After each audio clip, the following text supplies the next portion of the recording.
I'm here to tell you, I'm here to advise you, I'm here to warn you.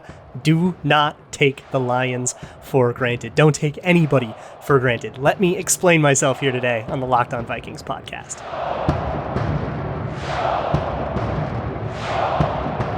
Ooh-wee! You are Locked On Vikings, your daily Minnesota Vikings podcast, part of the Locked On Podcast Network, your team every day.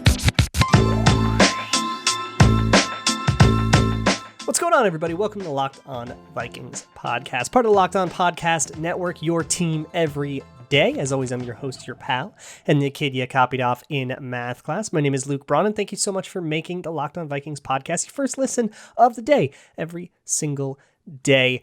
Today is Lions preview day. We have to talk about the Detroit Lions, and what I don't want to do in talking about these Detroit Lions is I don't want to do the same thing everybody else is going to do, which is, they're the worst team.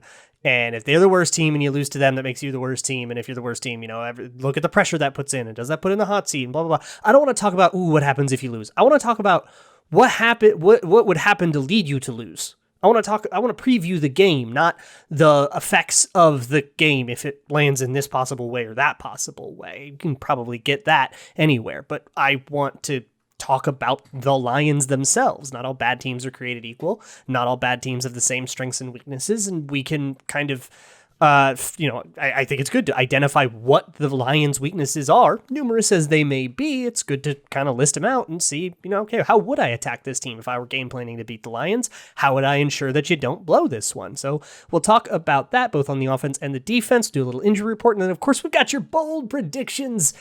I don't think I forgot. You guys got bold. You got spicy. I've got your bold predictions. They are fun this week, but I also kind of want to have a talk with you about those. So we'll get into it. First, a quick bit of the injury report. It's about the same as it was yesterday. If you haven't listened to yesterday's show, please go do. It's a crossover with Matt Derry, who does Locked On Lions, who kind of helped orient me in this conversation. So go listen to that. Go listen to that first, then come back and listen to this one. But the injury report also covered in that one. There were 4 DNPs, Nick Vigil, Dalvin Cook, Michael Pierce, and Ihmir Smith-Marsette. Nick Vigil practiced in full on Wednesday. Everything else is the same. There's a whole bunch of full participants. Bashad Breeland still with his illness. But Anthony Barr, full participant again on Thursday. But Dalvin Cook with his ankle, Michael Pierce with his elbow, and Ihmir Smith-Marsette with his toe, all still DNPs. So there's that to worry about. But let's talk about the Lions. And look, the Lions suck. The Lions know it. The Vikings know it. All their fans know it. The Lions are bad. But here's the thing. Every team in the NFL is an NFL team. I know that sounds like the stupidest cliche ever, but every NFL team is still made of college all-stars. Bobby Price, who's a big scapegoat for the Lions right now. He was all Mid-Eastern Athletic Conference in college. Matt Nelson, backup tackle for the Lions, all Big Ten honorable mention. Go everywhere. They all have these accolades. You don't get to the NFL unless you're a college superstar. Obviously, those players wouldn't be starting on other teams, and there's marginal advantages and stuff, but I think it's important to remind ourselves that these advantages are, in fact, marginal. They are not. This is not the difference between, Michigan State and Eastern Carolina, or, this is not Ohio State versus Chattanooga. Like, this is a real team. And they could go 0-17, but they probably won't do it. They almost beat the Ravens a couple weeks ago. They're a real boy team, and you got to treat them like a real boy team. And even though they're bad, and they are, like, objectively, they're bad compared to other NFL teams and stuff, anybody can beat anybody in the NFL. There's so many random little facets of luck and facets of randomness that happen. Anybody can beat anybody, and especially these Vikings, as we kind of saw. If they put up a performance like they did week 1, where they get 19 flags, you can lose to anybody that way, and surely you can lose to the Lions that way. So that's, I guess, the first key to the game is get rid of the stupid stuff. Don't screw this up, and don't fill the game with flags. Don't throw a bunch of interceptions. Turnovers can ruin you. Penalties can ruin you. The dumb crap. Don't muff punts. Make your kicks. Get the dumb stuff under control. And then we can talk about, actually taking advantage of all the weak spots on their team. But all that crap won't matter if you muff a bunch of punts and if you fumble on your own 10-yard line and give them a free score and all that stuff. It makes all that crap irrelevant. But I want to go deeper when talking about a bad team than, well, they better win or else, we fire or with a hot seat or blah, blah, blah. I want to go deeper than that. How do you beat a bad team? And this is kind of why I don't like power rankings analysis. Like Team 21 should beat Team 28, which is where the Vikings and Lions are respectively on the Locked On Power Rankings, which if you're watching on YouTube, we're on YouTube now, by the way, where there's video components and stuff. I've got the power rankings up on the screen. If you guys want me to talk about the power rankings every week, I can work that in, by the way. I don't really like to, but if you want to see the power rankings or whatever, I'm happy to share them with you. But, I don't want to do Team 21 should beat Team 28, and if that doesn't happen, then they're underperforming and therefore fire the coach. That might be true, but I just find it boring. I want to qualify teams instead of quantifying them. I don't want to talk about the Lions as the 28th best team. I want to talk about the Lions as who they are. So who do the Lions want to be? Obviously they mess it up all the time, but who are they trying to be? Well, they want to be an explosive team. That's what I get from watching them play. They want to be a team that goes kind of famine, feast. They're okay with, run for 1 yard, run for 1 yard, 70-yard bomb touchdown. That's kind of and they want to be able, and I think, when you're an underdog in every game, the only way you win is by, breakaway touchdowns and crazy plays. So they want to make those crazy plays. And that means a good run game. And like Matt Derry said, they have a good run game. They got bullies up front. Luckily, a lot of those bullies aren't going to play. No Frank Ragnow, of course, no Taylor Decker. Penei Sewell I'm going to go with doubtful would be my guess for his actual status for this game. It seems like they're holding out some hope that he plays, but he's not. He hasn't practiced. So call it doubtful, but they're missing a lot of those maulers up front, but their running backs are good too. And their running backs are good at setting up blocks. They're also good at fighting for yardage. They've got good vision. The running backs are playing well and kind of maximizing everything you get in the run game. That could be a problem for the Vikings, considering the problems they've had on run defense. But it also means, being explosive means shot plays.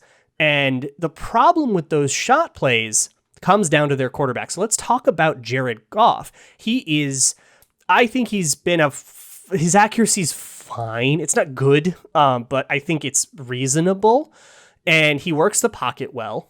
I think that's very good. Like he's bought time and he can do improvisational plays and stuff like that. And I think he's always kind of had that gene, but he is abysmally slow at reading the field. Everything is amazingly late. You can see that he really misses Sean McVay telling him exactly where to go.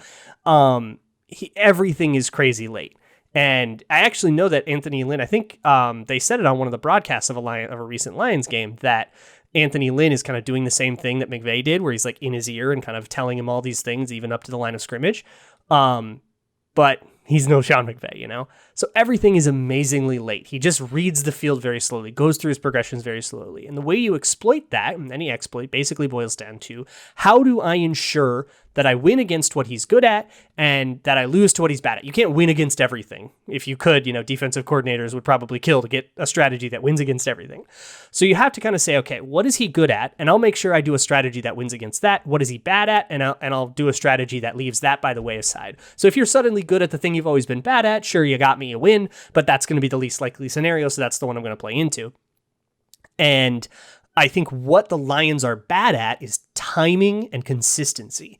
They don't have these, and they've got a lot of young players. They're kind of a, new coaching staff and stuff. And they've got all these sort of, hitches in their chemistry. You've got a quarterback that's slow on his reads. You've got wide receivers that can get bumped off their routes and stuff like that.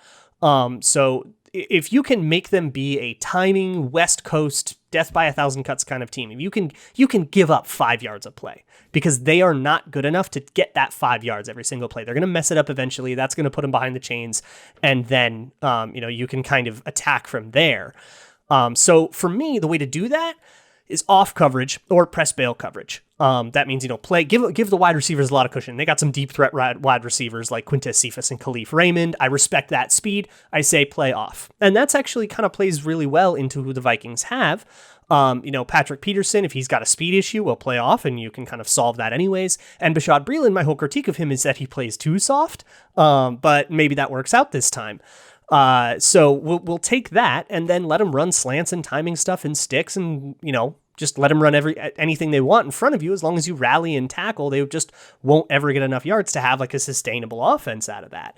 And as long as you can be more consistent than they are at coming up and tackling, be more consistent at that than they are at executing these plays to perfection, then you can win. I think the Vikings can do that. They also have RPOs. That's kind of their gimme. And so since you're corners are giving a whole bunch of space. That means the flat might be open. Like they might want to run some like swing pass screens or other screens, kind of quick concept bubble screens, quick concepts up off to the boundary. So you kind of have to tell your linebackers to prioritize things to the outside.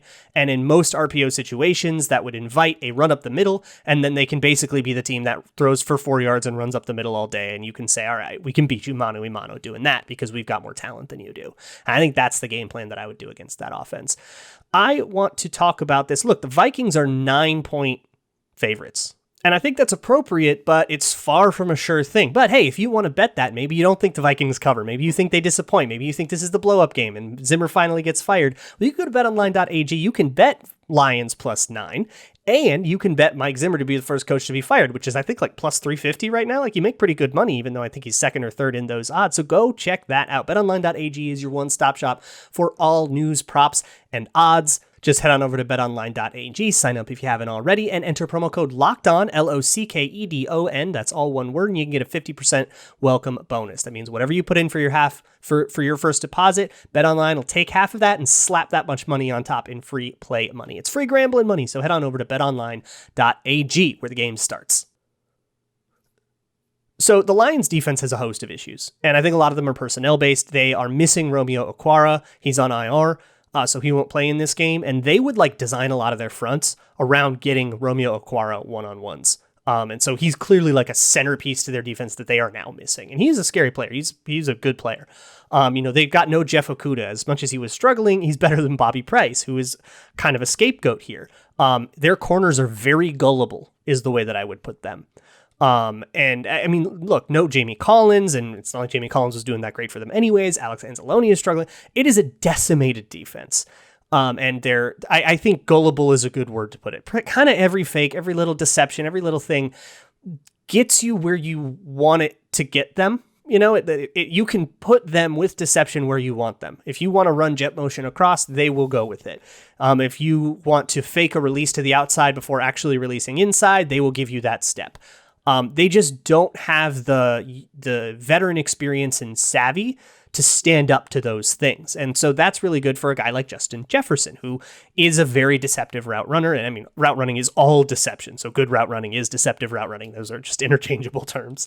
But he's very good at kind of taking advantage of that. So I think green apple looks will be huge in this game. And what a green apple look is, this is what I call it because Andrew Janocko called it that in a clinic I watched in the offseason. That's not the way the word the Vikings use for it, but I think it works great. A green apple look is, big, bright, delicious looking green apple on the tree and just go pick it. You see an apple that pretty, just go pick it. And basically that is Kirk Cousins having the leeway to see if he sees a look that he likes. Say they've got a safety shaded over Justin Jefferson, and the other safety is threatening blitz, and that means that Adam Thielen is one-on-one with Bobby Price. He has the leeway to essentially adjust the protection to pick up the blitz and then say, I am just throwing a go route to Adam Thielen. Whatever else happened on that play, whatever the play call used to be, I'm throwing it out and I'm throwing a go ball to Adam Thielen down the sideline. That was kind of the only offense they had against Cleveland, where green apple looks to Justin Jefferson. And I think they will be huge here because they don't have the corners to stand up to it. And they're kind of in a Sophie's choice with their safeties. If you put let's say Adam Thielen on Bobby Price, put Justin Jefferson on the other side. Now they have to make a choice with who they help with the safety. If you shade the safety over to Justin Jefferson's side, well, now you got Thielen one-on-one with Bobby Price and you can attack that guy. Shade the safety over to Bobby Price's side to save him. Well, you still have Justin Jefferson with a one-on-one. They've taken that against Denzel Ward. They'll take it against anybody. And if you want to put both safeties, helping over the top, well, now you're in too high and they don't have Romeo Okwara, so run it down their throat. Even without Dalvin Cook, I think you should be able to do that. As much as I'm meh on Alexander Mattison, I think he can handle that. So I think these green apple looks will be huge. I think there's a lot of ways to just exploit the lack of talent that they have on defense. And hopefully, that the offensive side of the ball for the Vikings can kind of have its get right game against a very, very depleted defense. I still want to get to the bold predictions. You guys got some spicy takes. So Let's talk about them in just a little bit. First, let me tell you about the best tasting protein bar on the planet. Built Bar is absolutely delicious. If you've ever had like a late night craving for chocolate peanut butter, but it would totally screw up, if you're trying to lose or maintain weight and it would totally throw you off the wagon to do that, Built Bar is your answer. It's keto friendly. It's low sugar, low carb, high fiber, high protein, and it's absolutely delicious. They have 9 main series flavors like chocolate mint, chocolate raspberry, chocolate coconut, etc., and even some limited edition ones that come in along the website every once in a while. So check back to built.com every once in a while. You can go to built.com. Whatever you order, I recommend the sampler that gives you a couple of all 9 flavors. You can try, mix and match, try what you like. And you can enter promo code LOCKED15, LOCKED15, and get 15% off of your next order. That's promo code LOCKED15 at built.com. All right, it is almost time to get bold, but first, I need to have a talk with you all about your bold predictions. I put out a call for bold predictions usually every Thursday morning, and I get a ton of responses. So genuinely, thank you guys so much for all of the responses. I only usually do like 5 or 6 of them, so keep trying. Eventually, you'll get one. But I gotta have a talk with you all. If you want to get picked, I got some advice for you, because a lot of your bold predictions are not bold predictions. They're just predictions that with high numbers. I saw somebody say something like Dalvin Cook gets 500 yards. That's not a bold prediction. A, that's impossible. B, that's not fun. That's just a big number. You can't say Lions win by 40. Okay, yeah, that would be an unlikely outcome, but that's just a score. That's not like fun. That's not, it's plenty unlikely. Obviously, if you bet on that, you probably could get like plus 1,200 odds or something on that. But that's not a bold prediction. That's not spicy. That's not creative. When I say get creative, I want you to get creative. Don't give me a final score. Don't give me a large stat line. Don't give me impossibilities. Sometimes it's fun if you just want to have a joke and say Mike Zimmer, rockets to the moon as the Vikings lose 13-6 or something, whatever. But I'm looking to straddle the line between impossible and improbable here. And I'm looking to do it in a creative way. So let me go back to last week's, which were great, and the ones this week are also great for examples of the kind of bold predictions I'm going to pick, so you guys can have a better chance of getting yours picked and getting a chance to win the bold prediction game here. Last week, we got to check on these. JV Swap said neither offense scores. Man, you got close, because we only got 1 touchdown on either side, but we did get that. Cameron Dean says people named Dalvin on the Vikings score a total of 4 touchdowns. We didn't even get 4 touchdowns in the whole game. Tone Setter Matthias said the over hits in the first half. We did not. The under cashed comfortably, so you were pretty far off. Matt Mortel said Myles Garrett gets pancaked by CJ Ham. That did not happen. Myles Garrett did plenty of pancaking of his own, though, in that one. Nikaka said Jordan Berry first down throw. We did not get that, but I think that was a pretty good guess. Mammoth said Kirk Cousins has more passing touchdown than Myles Garrett has pressures. We did not get there, did we? So Myles Garrett had like 10 pressures or something like that. So didn't quite get there. Didn't get the spirit in any of that either. But let's talk about the week 5 ones. The first one I'm doing comes from Tyler Forness. What's up, buddy? He says Nick Vigil has more sacks than Danielle Hunter. So Nick Vigil, I don't know if he's going to play. I mean, he did practice on Thursday. I don't think Tyler Forness knew that though, when he put this bold prediction down. So I respect it all the more. So you have that much better of a chance to cash, but yeah, I think this one has a decent shot, right? Like, unblocked blitzes and they'll just double Danielle Hunter and stuff.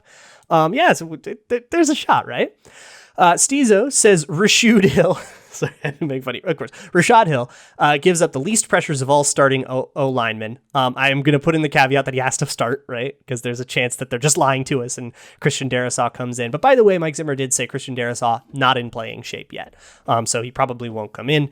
You got to be in playing shape, right? He missed it so much time, so he's just trying to get back up to speed.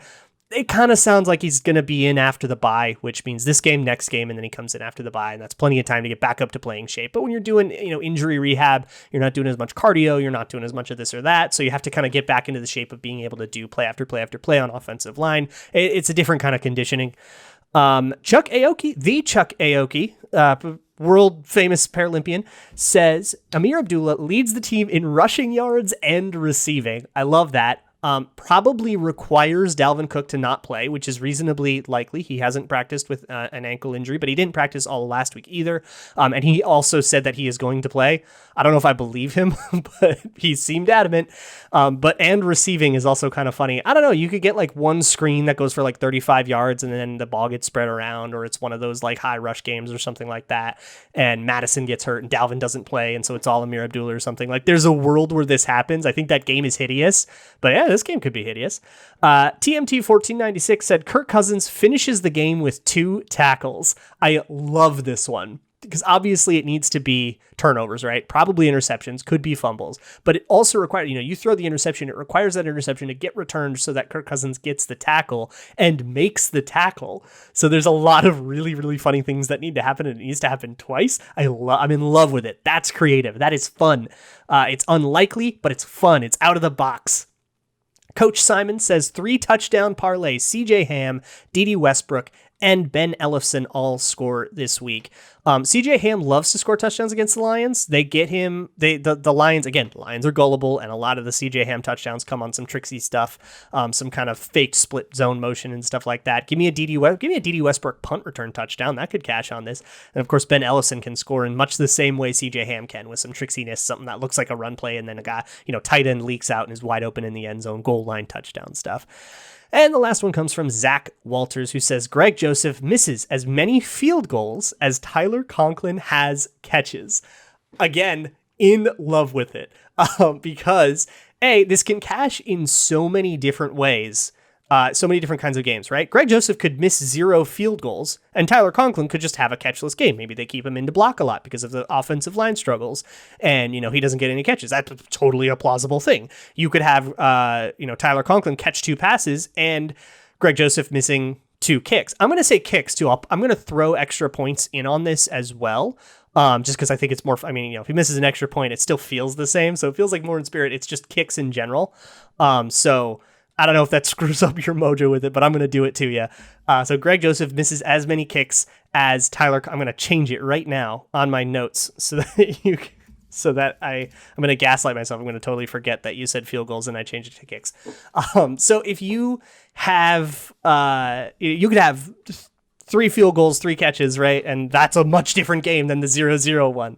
But I love that there's so many different kinds of game and all of them can cash on this. So there's our bold predictions. I don't do a lot of picks for games. I don't really like to. I'll pick it against the spread, though. I am going with... So here's the thing. On Twitter, I've been having the Rabbits pick games. Zoe is 4-0, and ZD is 1-3. So I have just started blindly following Zoe. Zoe took the Lions +9, so I'm taking the Lions +9. Doesn't mean the Lions will win. It just means the Lions will cover. So, you can win the game by 6 points comfortably. They could get a garbage time touchdown backdoor cover, and Zoe and I still win. So we're going to take that. Whatever happens on this game, look, if they blow this and they totally, piss down their legs and they lose the game and we're having the coach firing conversation next week, then we'll have it. Then we'll talk about it then. But I don't want to talk about that yet. We'll have plenty of time to talk about that when it's time to talk about that. And if not, if the chalk outcome happens and they win by 2 touchdowns, then we pretty much just pick up the pieces and we go look at Carolina, which is a very interesting matchup. But I just don't want to get ahead of ourselves because the Lions are an interesting enough team in quality, not necessarily in quantity. You want to quantify the Lions, they stack up low on everything. You want to qualify the Lions, you get an interesting team that is trying to be this explosive slugger, home run hitter kind of team, but just doesn't have the quarterback for it and doesn't have the horses for it. And the long-term outlook of that team and trying to build a team like that just feels like they're miles and miles away. Thank you so much for making Locked On Vikings your first listen of the day. For your second listen, go check out the Peacock and Williamson podcast. They're covering the national angle, all things NFL. Brian Peacock and NFL scout Matt Williamson covering everything over there. So check that out wherever you find your favorite podcasts. Locked On Vikings, also free on all platforms, including YouTube. Come watch the video version so you can see rabbit footage interspersed throughout. It happens. There's rabbits. Go look at my bunnies on YouTube. We'll see you all next week. And as always, Skull.